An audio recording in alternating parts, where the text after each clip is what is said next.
65 squared, 3, 2, 1, 4, 2, 2, 5. 75 squared, 3, 2, 1, 5, 6, 2, 5. 85 squared, 3, 2, 1, 7, 2, 2, 5.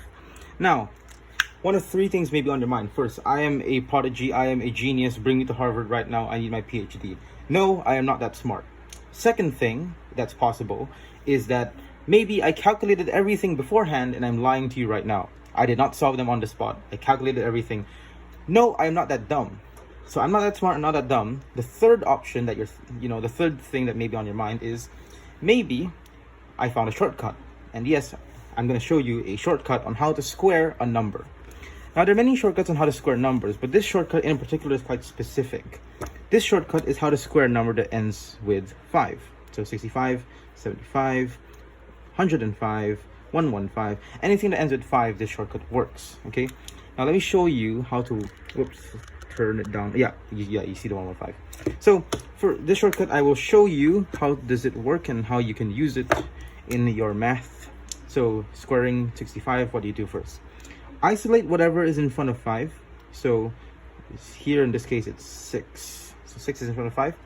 Then you multiply it by 1 more than itself. So that's 6 plus 1. Then that's just equal to 7 equals 42. Very good. Good job. Okay, so 42 put in front here. Then you add a 25 at the back. Then you have 4225. Then that's how you solve it there. 65 squared is equal to 4225. You can check on your calculator. Very good. Now, let me try another example. 75 squared, what is that equal to? Well, you can see 7, extract 7, multiply it by 7 plus 1. 7 plus 1, we know that's 8, so we don't have to write it down. Why did I write it down? 7 times 8 is equal to 56. 56, good job, 25, there. 75 squared is equal to 5625. Let's try one last one. 85 squared, what is that equal to? Maybe you don't have to write it down. So 8 multiplied by 8 plus 1, that's 9. 8 times 9, that's equal to 72. 72, then add a 25 at the back. Done. There, done. Don't forget to like, comment, subscribe, smash that notification bell. Nope, I'm not going to leave you like that. I'm not going to leave it like that, okay? What I'm going to do, I'm going to explain why this method is true. Now, a lot of YouTube channels like to show a really cool shortcut method and leave you at that. You know, say, like, comment, subscribe, goodbye, end video.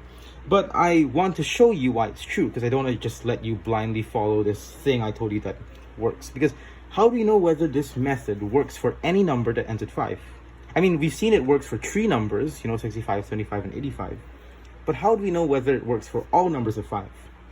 Okay, like, how do you know it works? We know it works for 65, 75, 85. But what about 105 or 35 or other numbers like that? Now, how do you prove that? Well, one way is to try applying this method to every single number that ends at 5. But bad news, you do not have infinite time. So I don't think you can do that, because there's an infinite number of real numbers. So I don't think you have the time to really do that. I'm sorry. But we can do another thing that's, I guess, less time consuming, and find a general version and test it on that general version. Okay, we just make a general version that represents all the numbers that end with 5, and we can test on this general version if it gives us the same result. Okay, so let's try doing that. Now, what's the general version for all these numbers?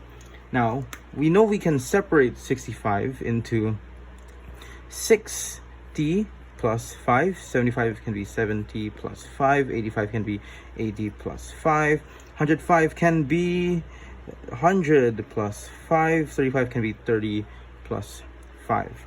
Now, earlier we were also isolating a number, right? And what was the number we were isolating? It's the number in front of 5. Okay, so the isolation number, or the number we're going to isolate, I'm just going to call it n.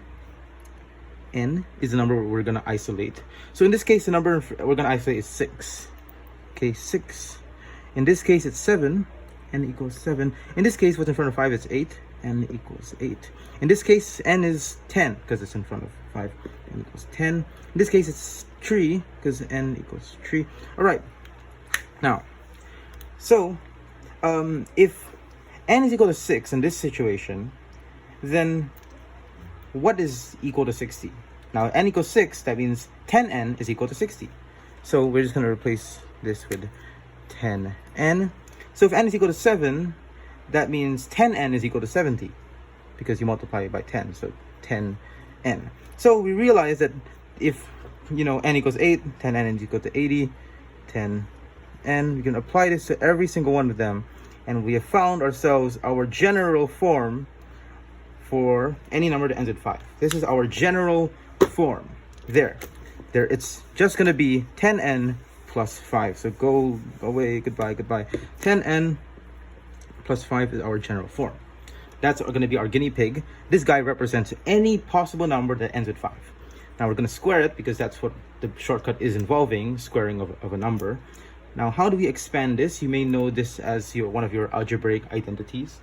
What do? You square this number first, 10n squared. Then you also square this number next, 5 squared. But in between, you multiply these two guys together, 10n 5, multiply these two guys together and multiply the whole thing by 2. Okay, so that's one of your famous algebraic identities, expanding a binomial expression. So how do we simplify this? 10n squared, we know is just 100n squared. Then how do we simplify this? We know this is 2 times 10 times n times 5. 2 times 10 is 20. 20 times 5 is 100. 100 times n is 100n. And then 5 squared is 25. So we can just write that down. 25. So why don't I shift? I'm running out of space, so why don't I just shift everything up now? So as we know, just go up. Okay. Yep. Okay. So we know 10n plus 5 squared is equal to 100n squared plus 100n plus 25. Now, these two terms look very similar. They have a common factor of 100n. So let's factorize out 100n. Then we get n plus 1 remaining. So plus 25. And then, so over here, we factorize out 100n, n plus 1.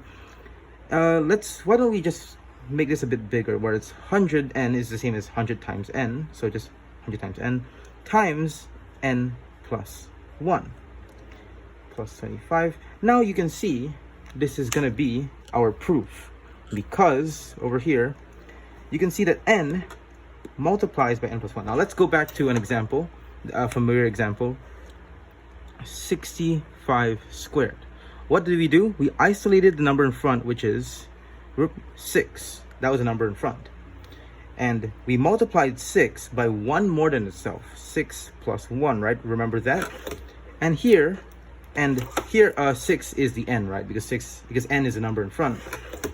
In this case, we're multiplying, you can see here, we're multiplying n by n plus 1. We're multiplying 6 by 6 plus 1. There, you can see it, n by n plus 1. Then, afterwards, whatever we get here, 6 times 6 plus 1, that's equal to 42, right? Okay, so that's equal to 42, so we got that part solved. Now, let's equate this. So we know that we put 42 in front first, right? But then, this one says here that we multiply it by 100, multiply 42 by 100, then we add 25,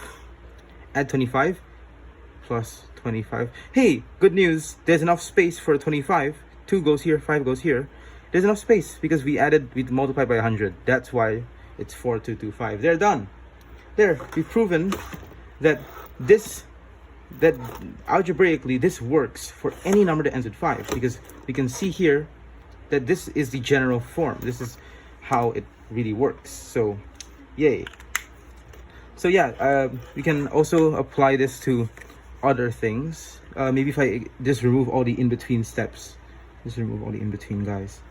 Okay, so let's think of another example, maybe like 75 squared.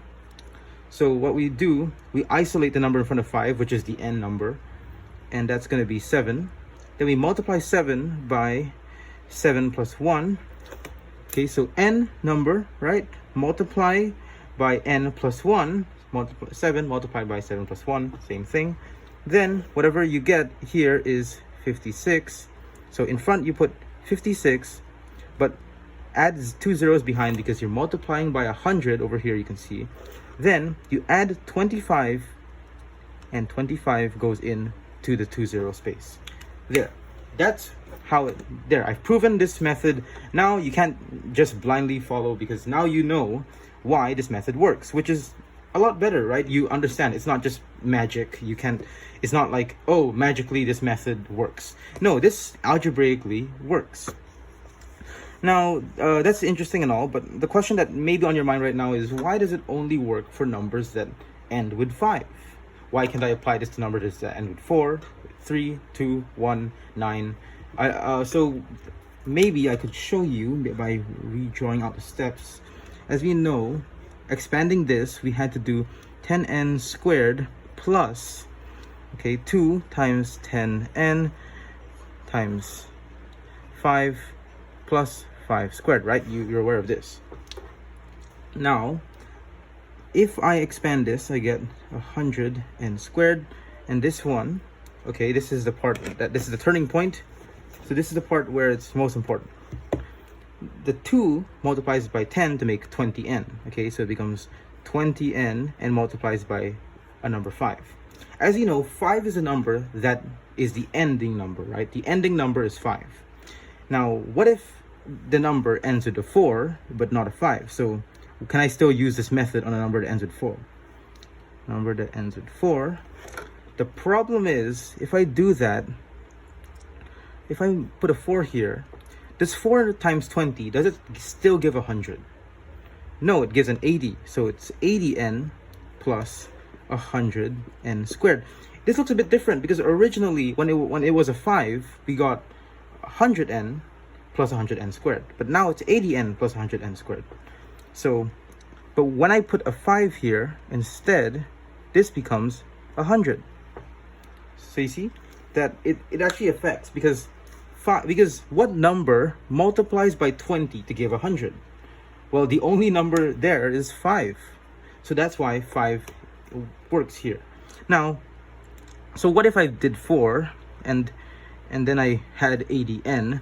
I won't be able to factorize out something very cleanly. Okay, so factorization is not going to be very clean. Factorization, how to factorize this out? I guess you can factorize out 20n. I guess it's a common factor, I guess. So that would remain 5n plus 4. Yeah, it's quite messy now. It's not that clean. But when it was 5, when this number was 5, and let's change it back to 5, and then this became 100, and then we wanted to factorize, we could just easily factorize out 100 n plus 1. There, so we could easily do n, whatever's in front, times 1 more than n. That's more clean. That was so clean. However, that was so complicated just now, you know, like 20n times 5n plus 4. That's too complicated. That's no longer a shortcut. That we're going to take so many steps to do that. So there's no point. I feel like this is the only method. This is the you can only end with 5 to get this result, which this result is very clean. Very clean. Get what's in front of 5, multiply it by 1 more than itself, times it by 100, then add 25 at the very end. You know, this is a much more clean method. So so that's why I feel it only exists for numbers that end with 5, because if you end with 5, you can get 100n and you can have this clean factorization. Okay, so yeah, that's the proof. Thank you for taking the time to watch this video.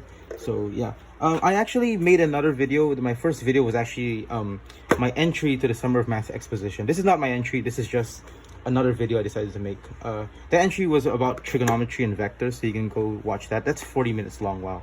So yeah, that takes quite a long time.